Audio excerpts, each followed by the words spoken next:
Salut à tous et bienvenue sur Valepel TV, on se retrouve aujourd'hui pour une petite réception d'un colis venu du Japon. Il s'agit du Premium Set Volume 4 des Cardass Super Battle. J'ai reçu le colis ce matin, je vous montre ça tout de suite. Voilà, c'est emballé là-dedans. Toujours très bien emballé, ça vient de chez Bandai Namco. Pour ceux qui ne savent pas ce qu'est une Cardass Super Battle, une Cardass Super Battle c'est ça. C'est très joli, effectivement. Et pour ceux qui se demandent dans quel écrin elle est rangée, ça, c'est un magnétique card case de chez Ultimate Guard. C'est excellent pour pouvoir ranger vos cartes de collection et les exposer en display, comme je le fais derrière dans mon décor. Si jamais ça vous intéresse, il y a mon lien Ultimate Guard affilié qui est en description. Dès lors que vous soutenez Ultimate Guard, vous nous soutenez également. Ce qui se passe, c'est que Bandai, depuis 2020, a commencé à rééditer toutes les Cardass vintage des années 90. Ils ont déjà commencé par les Cardass principales, et puis ensuite, ils sont passés sur les Cardass Super Battle. Il faut savoir que les 3 premiers sets sont déjà sortis. Je vais vous montrer un classeur d'un set précédent, ça ressemble à ça. Et ça permet de rééditer toutes les anciennes cartes de notre enfance. Donc voilà, les Cardass, ici, vous avez un petit livret, un petit coffret. Et vous pouvez ranger vos Cardass. Chaque volume va rééditer 4 parts, donc 4 séries de Cardass, et on en est donc au volume 4. Il restera du coup un 5e volume à éditer pour pouvoir avoir la collection entière des Cardass Super Battle qui était composée de 20 parties. On va passer à l'ouverture de ce petit carton, je passe en caméra zénitale et je vous montre le contenu. Ça y est, je l'ai dans les mains. Avant toute chose, avant d'aller plus loin dans cette vidéo, si jamais le format vous plaît, n'hésitez pas à laisser un pouce bleu, ça nous soutient, ça aide au référencement de la vidéo, à partager dans l'espace commentaire. Il faut savoir que ces volumes-là sont seulement achetables au Japon, sur des boutiques spécialisées, mais vous pouvez les faire importer en France. Ça me coûte, douane comprise, à peu près l'équivalent de 150 €. Voilà. On se retrouve ici avec la box. Dragon Ball Super Battle, Premium Set Volume 4, donc du coup si je dis pas de bêtises, ça devrait prendre en compte la partie 13, 14, 15 et 16 des Cardass Super Battle, la part 16 annonçant la part Dragon Ball GT, on voit apparaître le visuel de Baby Vegeta. Un visuel quand même un petit peu anticipé, parce qu'on sait que Baby Vegeta sera plutôt représenté dans les parties suivantes des Cardass Super Battle. Alors vous avez toujours un magnifique classeur comme celui-ci pour pouvoir ranger vos cartes, un classeur prisme avec un effet hard qui est vraiment excessivement joli. Une fois qu'on a sorti le contenu de la boîte, on se retrouve du coup avec le classeur. Les cartes sont à l'intérieur. Vous avez aussi un livret récapitulatif qui va vous permettre de regarder quelles sont les cartes disponibles dans le set et pouvoir entre guillemets avoir une vision d'ensemble. Voilà, toujours très utile. Moi, je les laisse dans la boîte et je ne jette pas les boîtes, évidemment. Autre chose qui est assez important, eh bien, vous avez des intercalaires qui vont vous permettre de ranger série par série. Voilà, ici, c'est l'intercalaire de la série 13. Vous avez la série 14, 15 et 16 pour pouvoir différencier les différentes parties. Et ensuite, au dos, vous avez donc les fameux intercalaires qui vont vous permettre de ranger les cartes directement dans le classeur. Oula. On n'a rien vu. Je vous montre ici le classeur comme ça sera vachement plus facile. Vous avez donc du coup le devant du classeur avec l'appellation Dragon Ball Super Battle, Premium 7 Volume 4, magnifique Son Goku Super Saiyan 3 Dragon Ball GT contre Baby Vegeta. Au dos, on retrouve Baby Vegeta et Son Goku. Et puis vous avez la tranche ici qui est toujours très réussie avec d'un côté Goku et de l'autre Baby Vegeta. Un régal, ça va rentrer directement dans l'étagère pour embellir la collection. À l'intérieur du classeur, vous retrouvez ainsi toutes les cartes qui sont rangées comme ça par série. Vous avez donc toutes les communes puis les prismes qui sont devant. Donc voilà, la part 13, 14, 15 et 16 ici. Et puis je vais vous les ouvrir et vous les montrer. Bandai, évidemment, ils sont excessivement malins pour tous les collectionneurs comme moi qui ont déjà les anciennes séries des années 90, pour qu'on soit aussi intéressé par la réédition, au-delà de vouloir être complétiste, ce qui n'est pas spécialement mon cas, ou alors de vouloir le classeur effet foil, qui est quand même très joli, et bien pour que les anciens collectionneurs puissent trouver un intérêt à acheter quand même la version collector rééditée, eh bien Bandai met des cartes spéciales qui n'étaient pas éditées à l'époque et qui ne sont trouvables que dans les versions premium des rééditions Cardass. Et ces cartes limitées sont évidemment, ces spéciales cartes sont évidemment magnifiques et poussent les anciens collectionneurs comme moi à récupérer quand même les nouveaux coffrets. C'est un petit plus qui est vraiment très intéressant. Et puis pour les anciennes cartes qu'on a déjà, on n'est jamais déçu de revoir ces beaux visuels. Je vous montre une à une les deux Special Cards, elles sont vraiment magnifiques, je vous conseille de les protéger très rapidement. Il faut savoir que les Cardass rééditions sont assez fines, beaucoup plus fines d'ailleurs que les Cardass des années 90, et donc forcément elles sont probablement un peu plus fragiles. En tout cas, c'est vraiment magnifique, hein.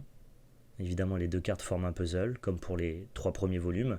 Si jamais ça vous intéresse de voir et découvrir les spéciales cartes des volumes précédents 1, 2 et 3, j'en ai parlé dans mon concept TikTok et Instagram, qui s'appelle La Carte du Jour, et que vous pouvez retrouver 3 fois par semaine. C'est un format court qui dure 1 minute, où je montre et je parle d'une carte qui me tient à cœur parmi ma collection. Tout ECG et toute collection de cartes confondues, ça va de Pokémon, Dragon Ball à Flesh and Blood, en passant par Magic, bien évidemment. La deuxième Special Card, magnifique, vraiment très très réussi. Je sais que Dragon Ball GT souffre d'un certain désamour de par les fans de Dragon Ball, mais il faut savoir que dans la collection de cartes vintage Dragon Ball, Dragon Ball GT représente quand même certains visuels qui sont vraiment appréciés par la communauté. Et là où dans l'univers étendu de Dragon Ball, DBGT a tendance à être boudé, dans la collection des Cardass et notamment des collectionneurs de cartes Bandai, Dragon Ball GT, on apprécie plutôt bien. En tout cas, là, cette carte-là est vraiment magnifique. Les deux cartes se renvoient dos à dos, Son Goku et Baby Vegeta. On entame la découverte de la part 13. Je vous montrerai les prismes après et on va commencer par les régulars. Il y a quand même une vraie différence entre les Cardass rééditions et les Cardass des années 90. Je pense que c'est pour préserver, entre guillemets, la collection des collectionneurs des années 90. Les cartes sont globalement un peu plus fines, pas forcément de la même qualité. J'ai l'impression que la texture de couleur n'est pas la même. Le petit signe en haut à droite des cartes ne brille pas, là où les cartes d'époque avaient tendance à briller. On va les comparer avec la version d'époque. Voilà, ici on se retrouve avec la Cardass 530. Donc édité en 1995, vous voyez ici il y a marqué 1995 Made in Japan, c'est la carte d'époque, et on peut voir ici que le petit Z est doré, à la différence de la réédition, qui pour le coup en termes de couleur est assez proche, mais n'a pas le Z qui brille, et évidemment Made in Japan, mais on n'a pas l'année. Au niveau des couleurs, j'ai l'impression quand même que les couleurs de l'ancienne sont un peu plus intenses, et aussi la structure de la frame, la couleur des bords, est vachement plus texturée sur les anciens modèles. Bon, écoutez, au niveau des régulars, ça fait pas grande importance, on est quand même toujours très content de pouvoir redécouvrir ces anciens visuels, et puis ça donne l'opportunité en tout cas aux nouveaux collectionneurs qui n'auraient pas pu récupérer les cartes des années 90, de pouvoir quand même se faire plaisir. C'est déjà quand même une bonne initiative de la part de Bandai.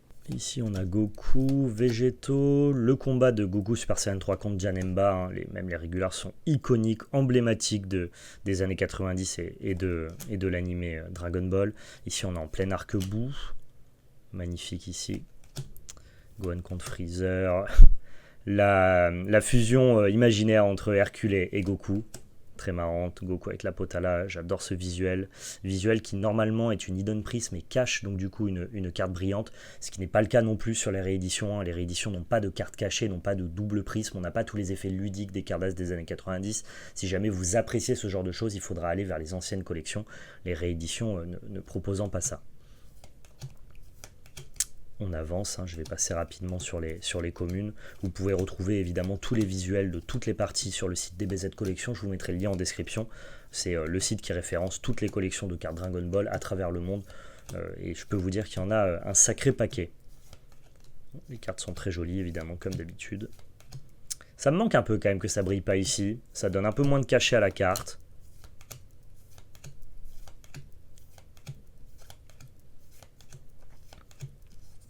Ok, et on finit sur notre ami Janemba. On va s'attaquer maintenant au prisme de la part 13. Ici, on a donc du coup la Super Battle 529 Gohan magnifique, qui habituellement est une double prisme, c'est-à-dire qu'elle a un prisme hard, et puis la carte se décolle pour laisser découvrir un deuxième visuel de Gohan, cette fois-ci un peu plus agressif, bras en avant, lançant son Kamehameha.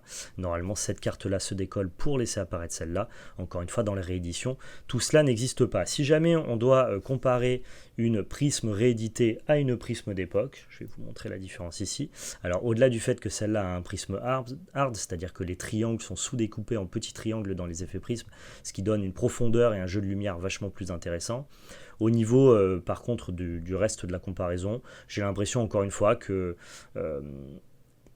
Les couleurs sont peut-être un peu plus pétillantes sur la réédition, un peu plus sombres sur la Cardass d'époque. Par contre, j'ai l'impression que la texture est vachement mieux représentée, et encore une fois, notamment sur les bords de la frame. Bon, ça reste tout à fait honorable, 1995 pour la carte d'origine. Et ici, comme d'habitude, on n'a pas de date. On avance sur les autres prismes de la part 13. La 538, la 540 qui est vraiment magnifique. Une des plus belles prismes, je trouve, de la collection des Cardass Super Battle. La 547 avec l'ami Gogeta.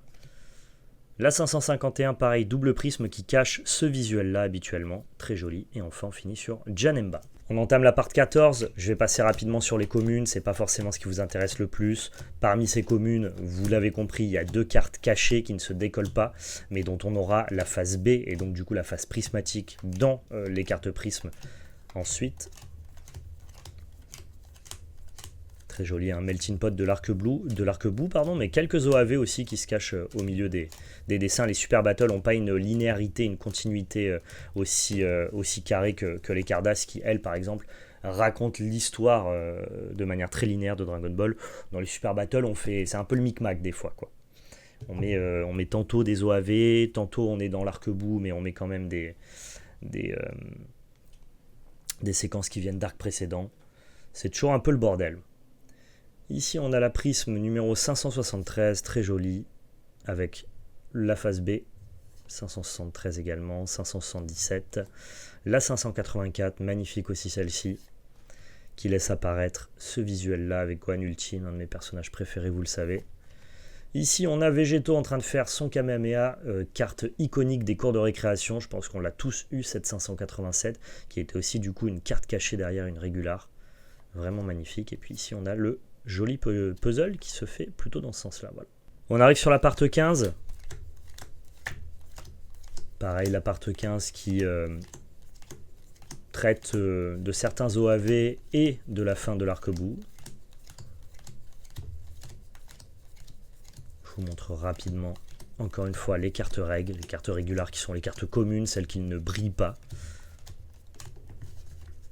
J'ai l'impression que la frame est assez réussie pour le coup. Et si on s'intéresse aux cartes prismes, et voilà. La 617 qui cache évidemment cette 617 là. On a ici la 622, la 628. Oula, attention. Les cartes sont vraiment très très fines par contre par rapport aux cartes d'époque.